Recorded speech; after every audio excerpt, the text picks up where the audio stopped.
സങ്കീർത്തനം വായിക്കുമ്പോൾ ഐശ്വര്യവും സമ്പത്തും നീതിമാന്റെ വീട്ടിൽ ഉണ്ടാകുമെന്ന് എഴുതിയിരിക്കുന്നു.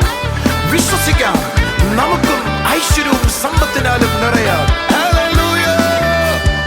ഐശ്വര്യവും സമ്പത്തും എന്റെ കൂടാരത്തിൽ, ഐശ്വര്യവും സമ്പത്തും എന്റെ കൂടാരത്തിൽ.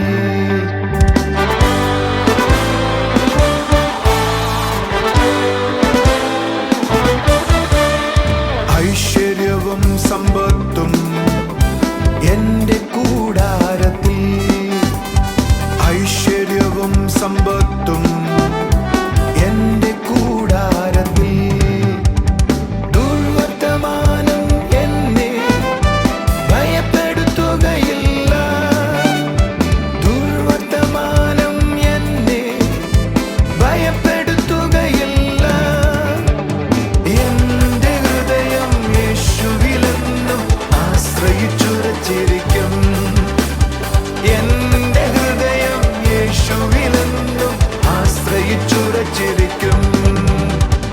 ഐശ്വര്യവും സമ്പത്തും എന്റെ കൂടാരത്തിൽ, ഐശ്വര്യവും സമ്പത്തും എന്റെ കൂടാരത്തിൽ.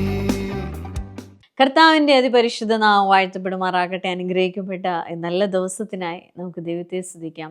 ഇന്ന് നമ്മൾ കേൾക്കാൻ പോകുന്നത് ആത്മലോകത്തിലായിരിക്കുന്ന ഒരു വ്യക്തിയുടെ പ്രത്യേകതകളെ കുറിച്ചിട്ടാണ്. നമുക്കറിയാം, ഇസ്രയേൽ ജനത്തെ ആത്മലോകം എന്ന അനുഭവത്തിലേക്ക് അല്ലെങ്കിൽ ദൈവ സാന്നിധ്യത്തിലേക്ക് അവരെ കൊണ്ടുവന്നപ്പോൾ ദൈവത്തിൻ്റെ വചനം പറയാം, ഒരു നായ് പോലും അവർക്കെതിരെ ശബ്ദിച്ചില്ല, നായ് പോലും അവർക്കെതിരെ ചലിച്ചില്ല എന്ന് ദൈവത്തിൻ്റെ വചനം പറയുന്നു. ആത്മലോകത്തിലായിരിക്കുന്ന വ്യക്തികൾക്ക് ചില പ്രത്യേകതകളുണ്ട്. ആ അനുഭവത്തിലാണ് നമ്മൾ ഓരോരുത്തരും ആയിരിക്കുന്നത്.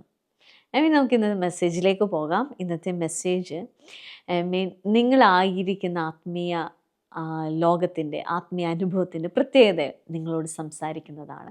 നമുക്ക് ആ മെസ്സേജിലേക്ക് പോകാം.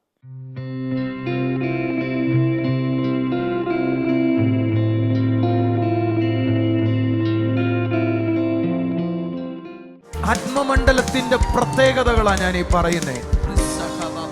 ഞാനായിരിക്കുന്ന ഒരു ദൈവരാജ്യമുണ്ട്. ശത്രു രാജ്യത്തിന്റെ വാക്കുകളല്ല എന്നെ ഭരിക്കേണ്ടത്. ശത്രു ആത്മലോകത്തിനകത്ത്, ഞാൻ ദൈവരാജ്യത്തിനകത്ത് അല്ലെങ്കിൽ ദൈവ ആത്മലോകത്തിനകത്ത് ഞാൻ ആയിരിക്കുമ്പോ ഈ എന്റെ സവിശേഷതകളാ ഞാൻ ഈ പറഞ്ഞേ.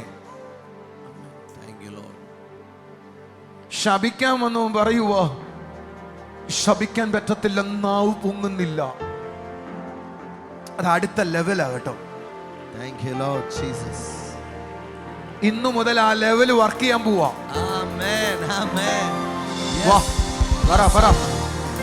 ദേവദാസന്മാരുന്ന് കൈ കോർത്ത് പിടിച്ച്, ഇനി നിനക്ക് നേരെ ഒരു നാവും ചലിക്കത്തില്ല.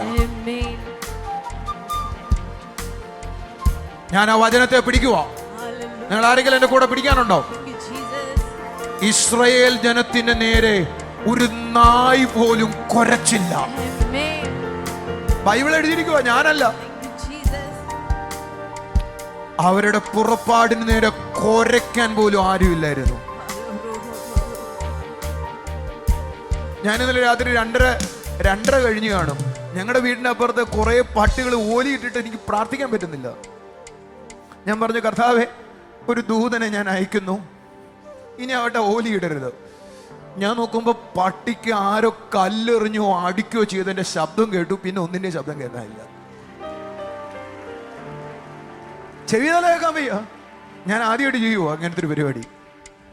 അപ്പൊ എനിക്ക് പിടി കിട്ടിയത്, മേളിൽ നിന്ന് ഇവന്മാരെ ആരെ കണ്ടിട്ടുണ്ട് ഒരു സെക്കൻഡ് കഴിഞ്ഞല്ലേ ഇതെല്ലാം കൂടെ പട്ടിക്ക് എറിയുണ്ട കൈ കൈ എന്ന് പറയുന്ന സൗണ്ട് ഉണ്ടാക്കും. അതുപോലെ സൗണ്ട് ഉണ്ടാക്കി നിർത്തിയല്ല. നീ ആരാന്നാ വിചാരിക്കുന്നത്? ഒന്ന് പറ. നിങ്ങൾക്ക് ഇപ്പോഴെങ്കിലും ഒരു ഗമ വരട്ടെ. അയ്യാ വിജാവെന്ന് പറഞ്ഞിക്കാതെ ഞാൻ ആരാന്നാ വിചാരിക്കുന്നേ? ഞാൻ പ്രാർത്ഥിക്കുമ്പോ പട്ടിക്ക് ഓലിയിടാൻ പോലും പറ്റത്തില്ല.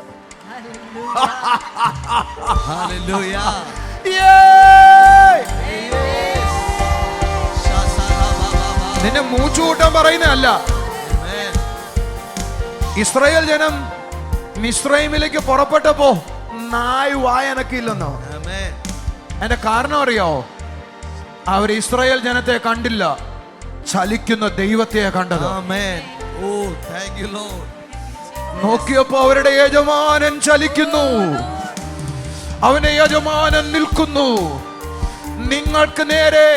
ഇനി ഞാൻ പറയുന്ന ദൂത് ഏറ്റെടുത്തോണം കേട്ടോ, അത് പറയാൻ എവിടേക്ക് എത്തി. ഇതുവരെ ചിലത് പറഞ്ഞു, ഇനി ചിലതിന് നാവ് പൊങ്ങരുത്. പറ, നിനക്കെതിരെ ഉണ്ടാക്കുന്ന ആയുധം ഫലിക്കത്തില്ല. ന്യായവിസ്താരത്തിൽ ഞാൻ അതിനെ വിധിക്കുമെന്ന. അത് അഭിഷക്തന്റെ ഓഹരിയാണ്.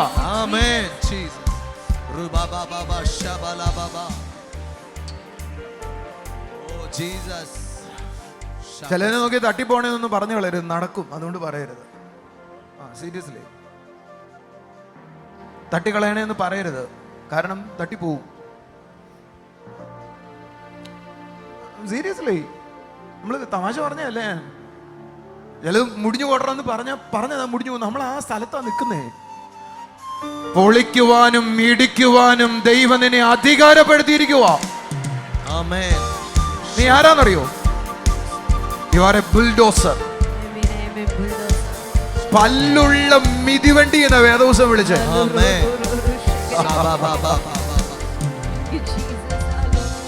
ഇത് പ്രതികാരം ഉണ്ടാക്കുന്നതല്ല. നിങ്ങളുടെ ഉള്ളിൽ നിങ്ങൾ അറിയേണ്ടത്, നിങ്ങൾക്ക് നേരെ വരുന്ന ഒരു ആയുധവും ഫലിക്കത്തില്ലെന്ന് പറയുമ്പോൾ അതിലേറ്റവും വലിയ ആയുധം ശാപവാക്കുകളാണ്, പ്രാക്കുകളാണ്. തലവിധി നിന്റെ ഇങ്ങനെയാകുമെന്ന് പറയുന്നതാണ്, നിന്റെ അവസാനം ഇങ്ങനെയാകുമെന്ന് വിധിക്കുന്നതാണ്. അതൊന്നും ഇനി അങ്ങനെ നടക്കത്തില്ല.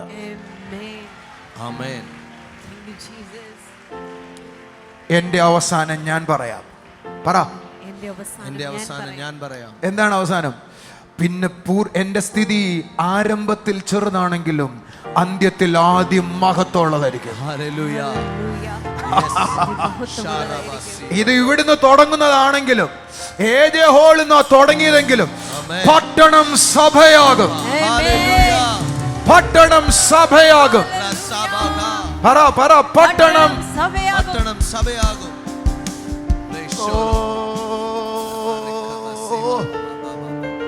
ഞായറാഴ്ച തെരുവുകളിൽ അത്ഭുതങ്ങളായിരിക്കും. ആളുകൾ ചർച്ചിലേക്ക് വരുന്ന വഴിക്ക് അത്ഭുതങ്ങളായിരിക്കും. ആളുകൾ മഴ പോലെ ഒഴുകും, നദി പോലെ ഒഴുകും. ഇത് ഇവിടുന്ന് ആരംഭിക്കുന്നതാണെങ്കിലും ഇന്ത്യയുടെ ഉണർവ് അതിന് മുൻസ്ഥാനത്ത്. നിന്റെ പൂർവസ്ഥിതി അല്പമായിരിക്കാം, നിന്റെ അന്ത്യസ്ഥിതി ആദ്യം മഹത്വമാ. കൂടെ ഉണ്ടെങ്കിൽ കൈ അടിച്ചോണ്ട് പറ, നിന്റെ ആരംഭം അല്പമാ, പക്ഷെ അവസാനം ആദ്യം മഹത്വം. പ്രഭാത സൂര്യൻ നട്ടുച്ചയിലേക്ക് പോകുന്നത് പോലെ നീതിമാന്റെ പാതയിൽ വെളിച്ചം വർദ്ധിച്ചോണ്ടേയിരിക്കും.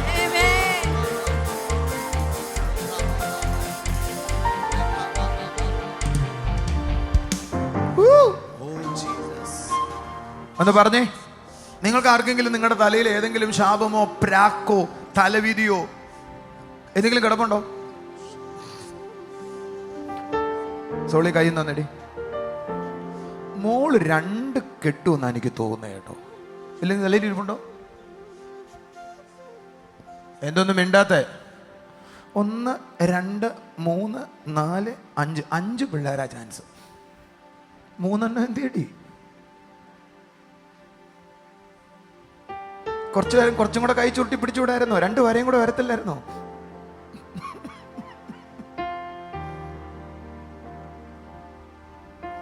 രണ്ട് കെട്ടുമെന്നാ പറഞ്ഞെങ്കിൽ പറഞ്ഞതുപോലെ കാക്കാത്തി പറഞ്ഞതുപോലെ തന്നെ ഇപ്പൊ ഇടർച്ചയില്ല. അടുത്ത ഏതാണോ വരുന്നത് നിന്റെ കാക്കാത്തിയുടെ തലവിധി ഞാൻ പറയണം.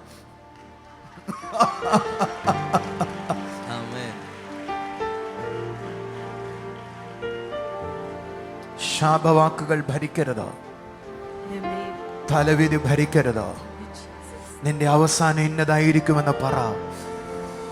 നിനക്കെങ്ങനെ നിന്നിൽ നല്ല പ്രവൃത്തി തുടങ്ങി വെച്ചവൻ അത് അവസാനത്തോളം തീർക്കുമെന്ന് പറ. ആമേൻ, ആമേൻ. ഹല്ലേലൂയ. ശബലബലബലബലബലബലബല. ഏതൊരു പ്രവാചകൻ ഞങ്ങളെ നോക്കി പ്രവചിക്കുക. ഒരു എല്ലാം കറക്റ്റ് ആയിരുന്നു. അദ്ദേഹം മരിച്ചുപോയി. എനിക്ക് അദ്ദേഹത്തെ ഒത്തിരി ഇഷ്ടമായിരുന്നു. അദ്ദേഹം പറയും, ബ്രദറിന്റെ വിവാഹം ഒരു വിവാദമായിരിക്കും. ഞാൻ അവിടെ നിന്ന് പിശാചെന്ന് പറഞ്ഞു. അതിനാ 10-30 വയസ്സ് വരെ കാത്തിരുന്ന് കെട്ടിയത്. അതിനെ ഇത് എവിടാ കിടക്കുന്നതെന്ന് അറിയാതെ നേരത്തെ പോയി കെട്ടിയനെ. നമുക്ക് മനസ്സിലാവുന്നു. 22ാമത്തെ വയസ്സ് മുതൽ പെണ്ണ് കാണിക്കാൻ തുടങ്ങിയതോ അപ്പനും അമ്മയും. അതിന് വയസ്സ് കുറവായിരുന്നു, അതുകൊണ്ടാണ് കെട്ട വെക്കാൻ. ആരും ലിസണിങ്. എന്നിട്ട് എൻ്റെ വിവാഹം ഞാൻ ഇത്രയും കാത്തിരുന്ന് കർത്താവിൻ്റെ ആലോചനയ്ക്ക് വേണ്ടി ആഗ്രഹിച്ചിരുന്ന എൻ്റെ വിവാഹം വിവാദമാകുന്നു. അതെങ്ങനെ പറ്റും? ഞങ്ങളുടെ വിവാഹം വിവാദമായിരുന്നില്ല. ഞങ്ങളുടെ വിവാഹത്തെ പോലെ ഒരു അനുഗ്രഹിക്കപ്പെട്ട ജീവിതം അത് സന്തോഷകരമാണ്. ദൈവത്തിന്റെ കൃപയാ. നിങ്ങളൊരു ആമീൻ പറ. ഒരു പ്രവാചകൻ എൻ്റെ ഇടയിൽ ഒരു ദൂത്, ബ്രദറിന്റെ വണ്ടി ഇങ്ങനെ ഒരു കാർ ഒരു മരത്തിനകത്ത് ഇടിച്ച്. ഞാൻ പറഞ്ഞു, പിശാചേ, നിന്നെ മരത്തിൽ ഞാൻ പോയി ഇടിക്കുന്നത്? എനിക്ക് നല്ല റോഡിൽ പോവാൻ. അതിനുവേണ്ടി ബ്രദറെ ശക്തമായി പ്രാർത്ഥിച്ചോണം. ഞാൻ പറഞ്ഞു, ഒരു പ്രാർത്ഥനയില്ല, ഒരു മണ്ണാങ്കട്ടയില്ല. എന്നെ നോക്കുന്ന ദൂതന്മാർ ഇഷ്ടം പോലെ ഇരിക്കുവോ? അടുത്തിരിക്കുന്നവരോട് പറ, ഒരു പ്രാർത്ഥനയില്ല, അതുമില്ല. കാറ് പോയിട്ട് മരത്തിൽ ഇടിക്കേണ്ട കാര്യമില്ല. കാറ് നേരെ ഓണം പോവും. എന്ന് പറ. ആദ്യം ഇതും കേട്ട് തലയിലിരിക്കുവോ? വണ്ടിയൊന്നും ആ മരത്തിന് മേൽ ഒരച്ചപ്പോ പ്രവാചകൻ പറഞ്ഞത് ഒരസിപ്പോയി. നല്ലോട് നിന്റെ തലയിലാ പോയിരിക്കുന്നു ഒരസി.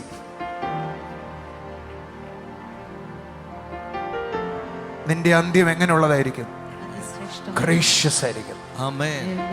അതിമഹത്തായതായിരിക്കും. ഓ താങ്ക് യു ലോർഡ്. ഗ്ലോറിയസ് ആയ ബ്ലെസ്സിംഗ് ആയ ഒരു അവസാനം എനിക്കുണ്ടോ? Oh Jesus.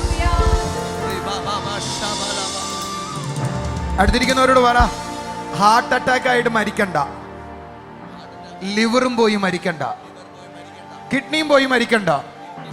ആരോഗ്യമായിരിക്കുമ്പോ വിളിച്ചോട്ടെ പോവാം. പറ, ആരോഗ്യമായിരിക്കുമ്പോ വിളിച്ചോട്ടെ പോവാം എന്ന് പറഞ്ഞേ. ആരോഗ്യമായിരിക്കുമ്പോ വിളിച്ചോട്ടെ. അല്ലാത്തൊരു അഡ്ജസ്റ്റ്മെന്റ് ഇല്ല. ഹെൽത്തി ആയിരിക്കുമ്പോ മോനെ നിന്റെ ഇടപാടല്ല ഇവിടുത്തെ കഴിഞ്ഞു, വാ നമുക്ക് മേളിൽ അതിന് ഇടപാടെന്ന് പറഞ്ഞാൽ പോവാം. അല്ലാതെ പരിപാടിയില്ല.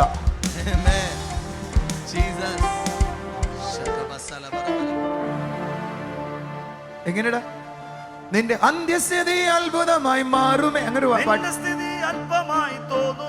നിന്റെ സ്ഥിതി അല്പമായി തോന്നുമേ, അന്ത്യസ്ഥിതി അത്ഭുതമായി മാറുമേ. പറ, ഓർമ്മയില്ല. അല്പമായി തോന്നുമേ, അന്ത്യസ്ഥിതി അത്ഭുതമായി മാറുമേ. നല്ല പ്രവൃത്തി തുടങ്ങി വെച്ചവൻ ക്രിസ്തുവിന്റെ നാളോളം തികയ്ക്കുമേ. ഓ നല്ല പ്രവൃത്തി തുടങ്ങി വെച്ചവൻ ക്രിസ്തുവിന്റെ നാളോളം തികയ്ക്കുമേ. ഹല്ലേലൂയ, ഹല്ലേലൂയ, ഹല്ലേലൂയ, ഹല്ലേലൂയ, ഹല്ലേലൂയ, ഹല്ലേലൂയ, ഹല്ലേലൂയ, ഹല്ലേലൂയ. ശപിക്കാൻ വന്നവൻ പറയുവാണ്, ദൈവരാജ്യത്തിനകത്ത് നിൽക്കുന്ന ഇസ്രായേലിനെ കണ്ടപ്പോ വ്യാജം പറയാൻ മനുഷ്യൻ ദൈവത്തിന് പറ്റുമോ? ദൈവം ഒരു മനുഷ്യനാണോ? താൻ പറഞ്ഞത് ചെയ്യാതിരിക്കുവോ? വാക്ക് മാറാൻ അവന് പറ്റുമോ? ദൂത് ശ്രദ്ധിച്ചോണം. ഈ രാജ്യത്തിനകത്ത് നീ കയറിയതിന് ശേഷം എന്തൊക്കെ ദൂത് കേട്ടോ അതെല്ലാം നിവർത്തിയായിരിക്കും. ആമേൻ.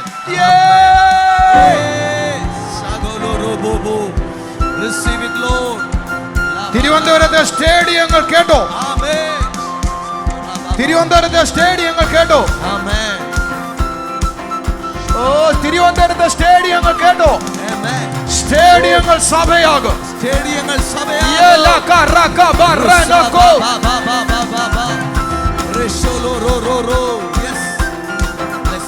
പറഞ്ഞതോ മനുഷ്യനല്ല. പറ. മനുഷ്യനല്ല. അടുത്ത വാചകം, അവന് വ്യാജം പറയാൻ പറ്റത്തില്ല. വ്യാജം പറയാൻ പറ്റത്തില്ല. അവൻ പറഞ്ഞതോ നിവർത്തിയാക്കും. നിവർത്തിയാകും, നിവർത്തിയാകും, നിവർത്തിയാകും. എന്നോട് പറഞ്ഞതെല്ലാം നിവർത്തിയാകും, നിവർത്തിയാകും, നിവർത്തിയാകും, നിവർത്തിയാകും. ഓഹോ, എന്നോട് പറഞ്ഞതെല്ലാം നിവർത്തിയാകും. അടുത്തിരിക്കുന്ന ആളെ കൈ കൊടുത്തിട്ട് പറ, ഈ രാജ്യത്തിനകത്ത് കേറിയാൽ, ഈ രാജ്യത്തിനകത്ത് കേറിയിട്ടോ എന്തൊക്കെ കേട്ടോ, അത് 95 വയസ്സായാലും 90 വയസ്സായാലും 100 വയസ്സായാലും അത് കംപ്ലീറ്റ് ആയേ ഒക്കത്തുള്ളൂ. ഞാൻ പലപ്പോഴും ചിന്തിക്കാറുണ്ട്, അബ്രഹാമിനോട് കർത്താവ് പറഞ്ഞു, ആകാശത്തിലെ നക്ഷത്രങ്ങൾ എണ്ണാവോടാവുന്നു. നമ്മൾ എണ്ണം വിട്ടു കഴിഞ്ഞാൽ നമ്മൾ എങ്ങനെയാ ചെയ്യുന്നറിയോ? 1 2 3 4 5 6 7 8 9 10 ഇനി പറ്റത്തില്ല കേട്ടോ എന്ന് പറയും. മിക്കവാറും പുള്ളിക്കാരൻ 8 എണ്ണം എണ്ണിയപ്പോൾ നിർത്തി കാണും. അതുകൊണ്ട് പുള്ളിയുടെ ആയുസ് കാലത്ത് 8 എണ്ണേ ഉണ്ടായുള്ളൂ പിള്ളേര്. സ്വത്രമൊക്കെ പോയോ? പക്ഷെ ദൈവവിശ്വാസനായിരുന്നു. 100 എണ്ണം എങ്ങാനും പറഞ്ഞായിരുന്നെങ്കിൽ സാറാൻ വെച്ച് പ്രസവിച്ച് ഊപ്പാട് വന്നു അതിന്. കെതൂറയും പ്രസവിച്ച് ഊപ്പാട് വന്നു പോയനെ. നിങ്ങളെന്താ ആമീനും സ്വത്രമൊക്കെ പോയത്? കാരണം കർത്താവ് പറഞ്ഞ പിന്നെ മാറത്തില്ല. നിങ്ങളെന്താ അനങ്ങാത്തേ? Come on. ഒരു 5-6 പേരുടെയെങ്കിലും അടുക്കൽ ചെന്ന് കൈ കൊടുത്തിട്ട് പറയാം, വ്യാജം പറയാൻ അത് ഇവിടത്തെ ന്യൂസ് പേപ്പറുകാരല്ല. വേണ്ട, ന്യൂസ് പേപ്പറുകാരെ കുറച്ചും കൂടെ വിടാം. സോഷ്യൽ മീഡിയക്കാരല്ല, പറ, അതായിരിക്കും നല്ലത്. വ്യാജം പറയാൻ സോഷ്യൽ മീഡിയ അല്ല. ന്യൂസ് പേപ്പറുകാർ കുറച്ചും കൂടെ സത്യം പറയുന്നുണ്ടെന്ന് വിചാരിക്കാം. അടുത്തിരിക്കുന്ന ആളോട് കൈ കൊടുത്തിട്ട് പറഞ്ഞ്, വ്യാജം പറയാൻ ഇവിടുത്തെ ട്രോളുകാരല്ല എൻ്റെ കർത്താവ്. പറഞ്ഞ അങ്ങനെ തന്നെ ചെയ്ത് പൂർത്തിയാക്കാൻ. ഞാൻ എവിടെയെങ്കിലും എത്തുമെന്ന് എനിക്ക് അറിഞ്ഞൂടാ. എന്റെ കൂടെ ഉണ്ടെങ്കിൽ കൈയടിച്ചിട്ട് ആമീൻ പറ. ഈ രാജ്യത്തിനകത്ത് കേറിയിട്ട് നിങ്ങൾ എന്തെങ്കിലും കേട്ടാൽ ശാപമല്ല അനുഭവിക്കാൻ പോകുന്നേ, രാക്കല്ല അനുഭവിക്കാൻ പോകുന്നത്. പറഞ്ഞതും നിവർത്തിയാകും. പാണ്ടു മാറി ഞാൻ പ്രസംഗിക്കും. യൂട്യൂബിൽ കേൾക്കുന്നവൻ കേട്ടോ, കമന്റ് ഇടുന്നവൻ കേട്ടോ, അത് മാറി ഞാൻ പ്രസംഗിക്കും. ഈ പട്ടണം കർത്താവിൻ്റെതാകും, കേരളം കർത്താവിൻ്റെതാകും. ഒരു വലിയ ചലനം ഇന്ത്യയിൽ ഉണ്ടാകും. ശത്രു എന്നെ നോക്കി പറയുന്നതല്ല എൻ്റെ ലൈഫ് എന്ന് പറയുന്നത്. ദൈവവചനം എന്താണോ എന്നെക്കുറിച്ച് പറയുന്നത്, അതാണ് എൻ്റെ ലൈഫ് എന്ന് പറയുന്നത്. താൻ ചെയ്തതിനെ നിവർത്തിപ്പാൻ അവൻ ശക്തനാകുന്നു. നമ്മുടെ ദൈവം വിശ്വസ്തനാണ്. അവൻ പറഞ്ഞതിനെ അവൻ നിവർത്തിക്കുക തന്നെ ചെയ്യും. നിങ്ങളുടെ ലൈഫിൽ വലിയ ദൈവിക അനുഗ്രഹവും വലിയ ദൈവിക നന്മകളും കർത്താവ് പകരട്ടെ. അതിന് സ്വപ്നം കണ്ടാട്ടെ. നമുക്കിനി ചില സാക്ഷ്യങ്ങളിലേക്ക് പോകാം.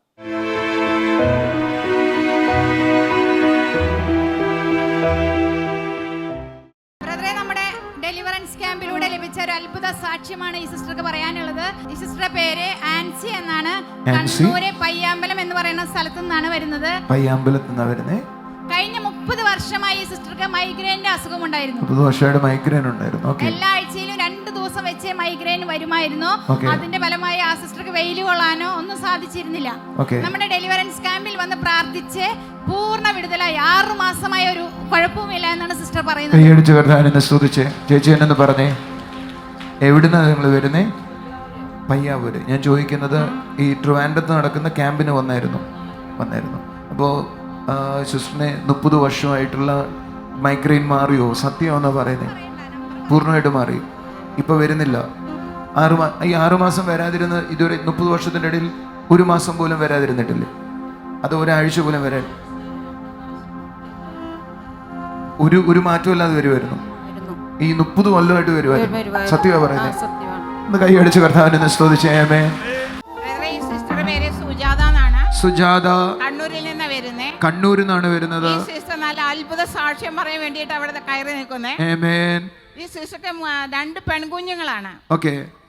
സിസ്റ്റർ പറഞ്ഞു എനിക്കൊരു ആൺകുഞ്ഞിനെ കർത്താവെ തരണമെന്ന് പ്രാർത്ഥിക്കാനായി തുടങ്ങി. ഓക്കെ. കർത്താവ് 3 കുഞ്ഞുങ്ങളെ ഒരുമിച്ച് കൊടുത്തു. 3 പിള്ളേരെ ഒരുമിച്ച് കൊടുത്തു. 3 ആൺപിള്ളേര്, 2 ആൺപിള്ളേര്, ഒരു പെങ്കൊച്ചു. എന്റെ അമ്മോ, ഒരെണ്ണം ചോദിച്ചപ്പോ 3 എണ്ണം കിട്ടി. പക്ഷെ ഡോക്ടർ പറഞ്ഞിരുന്നു ഈ സിസ്റ്ററിന് മഞ്ഞപ്പിത്തം ഉണ്ടായിരുന്നു. ഓക്കെ. അതുകൊണ്ട് ഈ കുഞ്ഞുങ്ങളെ അബോർട്ട് ചെയ്യാൻ പറഞ്ഞു. കുഞ്ഞുങ്ങളെ അബോർട്ട് ചെയ്യാൻ പറഞ്ഞു.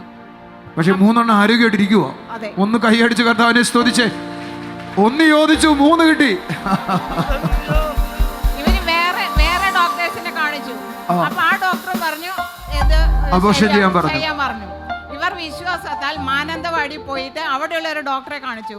ഡോക്ടർ പറഞ്ഞു ഈ സിസ്റ്ററുടെ പൂർണ്ണ ഉത്തരവാദിത്വം ഡെലിവറി വരെ ഞാൻ ഏറ്റെടുക്കാം, നിങ്ങൾക്ക് ഒരു കുഴപ്പം ഉണ്ടാവില്ല. കൈയടിച്ചൊരു ആമേൻ പറഞ്ഞാട്ടെ. അനുഗ്രഹിക്കപ്പെട്ട തലമുറകളെ കൊടുത്തതിന് നന്ദി അപ്പാ. അനുഗ്രഹിക്കപ്പെട്ട തലമുറകളെ കൊടുത്തതിന് നന്ദി. Thank you. സിസ്റ്ററിന്റെ പേര് പത്മിനി എന്നാണ്. പത്മിനിയാണ്. സിസ്റ്റർ വരുന്നത് കണ്ണൂർ ജില്ലയിലെ ആറളത്ത് നിന്നാണ്. ഓക്കെ. സിസ്റ്റർക്ക് 18 വർഷമായിട്ട് കൊളസ്ട്രോൾ ഉണ്ടായിരുന്നു. 18 വർഷമായിട്ട് കൊളസ്ട്രോൾ ഉണ്ട്. 2019 അഞ്ചലിലെ ഡെലിവറൻസ് ക്യാമ്പിൽ വന്ന് 2019 നടന്ന കാര്യമാണ്. ഓക്കെ. അടുത്തത് പ്രാർത്ഥിച്ചു. അതുവരെ ഒരു ദിവസം 4 മെഡിസിൻ കഴിച്ചുകൊണ്ടിരുന്ന സിസ്റ്റർ ഡെലിവറൻസ് ക്യാമ്പിന് ശേഷം ഇതുവരെ മെഡിസിൻ കഴിച്ചിട്ടില്ല. പൂർണ്ണമായി സൗഖ്യമായി. അടിപൊളി. 5 വർഷമായി, 6 വർഷമായി, 6 വർഷമായിട്ടും കൊളസ്ട്രോൾ ഇല്ല. 4 ഗുളിക ഒഴിച്ചിട്ട് മാറ്റമില്ലാത്ത അന്ന് സൗഖ്യമായി. എന്റെ യേശു അല്ലാതെ ആരാധല്ലേ. ഒരു സാക്ഷ്യം കൂടെ ഉണ്ട്. വീടിന്റെ പാർട്ടീഷനുമായി ബന്ധപ്പെട്ടിട്ട് ഒരുപാട് പ്രശ്നങ്ങൾ ഉണ്ടായിരുന്നു. അപ്പോ കണ്ണൂർ ബ്രദർ സനൽ ബ്രദർ വന്ന് പ്രാർത്ഥിച്ചു. ഓക്കെ. അത് 3 മാസത്തിനുള്ളിൽ അതിന്റെ പാർട്ടീഷൻ. ഹല്ലേലൂയ. കൈ അടിച്ച് കർത്താവിനെ സ്തുതിച്ച് യേശു ചെയ്തതിന് നന്ദി പറഞ്ഞ്. അജിത എന്നാണ് പേര്. സിസ്റ്റർ വരുന്നത് കണ്ണൂർ ജില്ലയിലെ തോട്ടടയിൽ നിന്നാണ്. ഓക്കെ. കണ്ണൂരിൽ നിന്നാണ്. സിസ്റ്ററുടെ മകള് ദേവന +2 ശേഷം ഉന്നത പഠനം ആഗ്രഹിച്ചു നിൽക്കുമായിരുന്നു. ഓക്കെ. അപ്പോ ആ സമയം ചർച്ചിൽ വിളിച്ച് പ്രാർത്ഥിക്കാൻ വേണ്ടി വിളിച്ചപ്പോ കോള് കണക്ട് ആയില്ല. ഓക്കെ. അതിനുശേഷം തൃശ്ശൂർ ഇരിങ്ങാലക്കുടയിലെ ഒരു കോളേജിൽ BBAക്ക് വെയിറ്റിംഗ് ലിസ്റ്റിൽ അവിടെ അഡ്മിഷൻ കാര്യവുമായി ബന്ധപ്പെട്ട് പോയ സമയത്ത് കൃത്യമായി ചർച്ചിൽ നിന്ന് കോൾ വിളിച്ചു. പറഞ്ഞു നിങ്ങളുടെ മകളുടെ സീറ്റ് ദൈവം ഉറപ്പിച്ചു വെച്ചിട്ടുണ്ട്. കണ്ണൂർ എടയാർന്നാണ് വരുന്നത്. എടയാർന്നാണ് വരുന്നത്. ഒരു അനുഗ്രഹിക്കപ്പെട്ട സാക്ഷിയാണ് ഇവിടെ പറയുന്നത്. അനുഗ്രഹിക്കപ്പെട്ട സാക്ഷിയോ? കേക്കട്ടെ. ജീസസ് ടൈമിൽ വിളിച്ച് പ്രാർത്ഥിച്ചതിന്റെ ഇതും ജീസസ് ടൈമിൽ വിളിച്ച് പ്രാർത്ഥിച്ചതാണ്. ലോൺ എടുക്കാതെ തന്നെ സ്വന്തമായിട്ട് ഒരു വീടും ലോൺ എടുക്കാതെ വീടും വസ്തു ഉണ്ടായി. ഒന്ന് ആമേൻ പറഞ്ഞേ. അതിനെ കൈയടിച്ച് ആമേൻ പറഞ്ഞേ. യൂട്യൂബിൽ കാണുന്നവർ, എന്റെ കൂടെ ഇപ്പൊ ഇരിക്കുന്നവർ, ചിലർക്ക് വീടുകൾ ഉണ്ടായി വരട്ടെ. അനുഗ്രഹിക്കപ്പെട്ട ഭവനങ്ങൾ ഉണ്ടാകട്ടെ. ലോൺ കൂടാതെ മറ്റു കാര്യങ്ങൾ കൂടാതെ കടം കൂടാതെ നന്മകൾ ഉണ്ടാകട്ടെ. ചില നന്മകൾ ഉണ്ടാകട്ടെ യേശുവിന്റെ നാമത്തിൽ. ലോൺ കൂടാതെ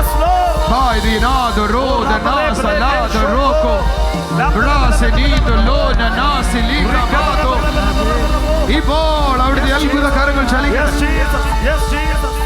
കർത്താവിനെ ചെയ്യുന്നതിനായി നന്ദിയപ്പ. ദൈവത്തിൻ്റെ പ്രവൃത്തികൾക്കായി നമുക്ക് ദൈവത്തെ സ്തുതിക്കാം. ജീവിക്കുന്നൊരു ദൈവത്തിൻ്റെ പൈതൽ എന്ന വിധത്തിൽ അവൻ നമ്മളെ ആക്കി തീർത്തോർത്ത് നമുക്ക് ദൈവത്തെ സ്തുതിക്കാം. ഒരു നിമിഷം നമുക്ക് പ്രാർത്ഥിക്കാം. വിശ്വാസത്തിൽ ഇടിഞ്ഞു പോയവർ, തൻ്റെ ലൈഫിൽ വരുന്ന ഓരോ വാക്കുകൾ നിമിത്തം മനസ്സുകൊണ്ട് ധൈര്യം ക്ഷയിച്ചു പോയ ഓരോരുത്തരോടും കർത്താവ് വ്യക്തിപരമായി സംസാരിക്കട്ടെ. അവൻ വിശ്വസ്തനാകുന്നു. ദൈവത്തിൻ്റെ സന്നിധിയിലാണ് നിങ്ങളായിരിക്കുന്നത്. പിശാചിൻ്റേതായ ഒരു പ്രവൃത്തികളും ഒരു വാക്കുകളും നിൻ്റെ ലൈഫിൽ ഒന്നും ചെയ്യാതെ വണ്ണം ആ രക്ഷാ കവചത്തിനകത്താണ് ആയിരിക്കുന്നത്. വിശ്വാസത്തോടെ നമുക്കായിരിക്കാം. ഒരു നിമിഷം പ്രാർത്ഥിക്കാം. സ്വർഗീയ പിതാവേ, എന്നെ കാണുന്ന കുടുംബങ്ങളിൽ കർത്താവെ, അവർ അനുഭവിക്കുന്ന മാനസിക പിരിമുറുക്കങ്ങൾ, മാനസിക വേദനകളിൽ നിന്ന് കർത്താവെ, വിശ്വാസത്തിൽ ധൈര്യപ്പെടുന്ന, വിശ്വാസത്തിൽ ഉറപ്പോടെ ആയിരിക്കുന്ന അനുഭവത്തിലേക്ക് കൊണ്ടുവന്നാട്ടെ അപ്പാ. യേശുവിൻ്റെ നാമത്തിൽ സകലത്തെയും ധൈര്യത്തോടെ നേരിടുവാൻ തക്കോണം ദൈവത്തിൻ്റെ പ്രവൃത്തി ഇവരോരോരുത്തരും അനുഭവിക്കട്ടെ അപ്പാ. ഇവരോരോരുത്തരും അനുഭവിക്കട്ടെ അപ്പാ. Hallelujah. Thank you Jesus. I mean editing, അതേപോലെ പ്രിൻറ്റിങ് എന്ന ആ മേഖലയിൽ ഷോപ്പായിരിക്കുന്ന ഒരു കമ്പ്യൂട്ടർ ഷോപ്പുമായിട്ടായിരിക്കുന്ന ഒരു യൗവനക്കാരനെ കർത്താവ് തൊടുക. ആ വീടിന്മേൽ കർത്താവിൻ്റെ കൃപ ചലിക്കുക. തകർന്ന സ്ഥിതിയിൽ നിന്ന് കർത്താവ് പണിയുക. മനസ്സിടിഞ്ഞെടുത്ത് നിന്ന് കർത്താവ് ഉയർത്തിക്കൊണ്ടുവരിക. ദൈവത്തിൻ്റെ പ്രവൃത്തിക്കായി നന്ദി പറയുന്നു കർത്താവേ, നന്ദി പറയുന്നു കർത്താവേ. Thank you Jesus, thank you Jesus. കാല് ഫ്രാക്ചർ ആയതിനെ തുടർന്ന് കണങ്കാലിൽ പ്രയാസമായിരിക്കുന്ന ഒരു വ്യക്തിയെ കർത്താവ് തൊടുക. യേശുവിൻ്റെ നാമത്തിൽ ദൈവത്തിൻ്റെ സൗഖ്യം ചലിക്കട്ടെ അപ്പാ, കർത്താവിൻ്റെ സൗഖ്യം ചലിക്കട്ടെ അപ്പാ. Thank you Jesus. എന്നെ കാണുന്ന കുടുംബങ്ങളിൽ കർത്താവെ സാമ്പത്തികമായി തകർന്നു പോയവർ, സാമ്പത്തികമായി ഇടിഞ്ഞു പോയവർ, കർത്താവെ ശാപത്തിൻ്റെ കീഴിലായിരിക്കുന്നു എന്ന് തോന്നുന്ന വിധത്തിൽ തകർച്ചയിലായിരിക്കുന്നവർ, യേശുവിൻ്റെ നാമത്തിൽ കർത്താവെ അനുഗ്രഹത്തിലേക്ക് വരട്ടെ. ക്രിസ്തുവിലുള്ള ധൈര്യം അവരിലുണ്ടാകട്ടെ അപ്പാ. ക്രിസ്തു ആ വീട്ടിൽ വാഴട്ടെ അപ്പാ. അവരിൽ യേശു വാഴട്ടെ അപ്പാ. സ്വർഗീയ പിതാവേ, അവിടുന്ന് ഞങ്ങളുടെ പ്രാർത്ഥന കേട്ടതിനായി സ്തോത്രം. യേശുവിൻ്റെ നാമത്തിൽ തന്നെ ആമീൻ. എല്ലാവിധമായ നന്മകൾ കൊണ്ടും കർത്താവ് നിറയ്ക്കട്ടെ. God bless you. ആമീൻ.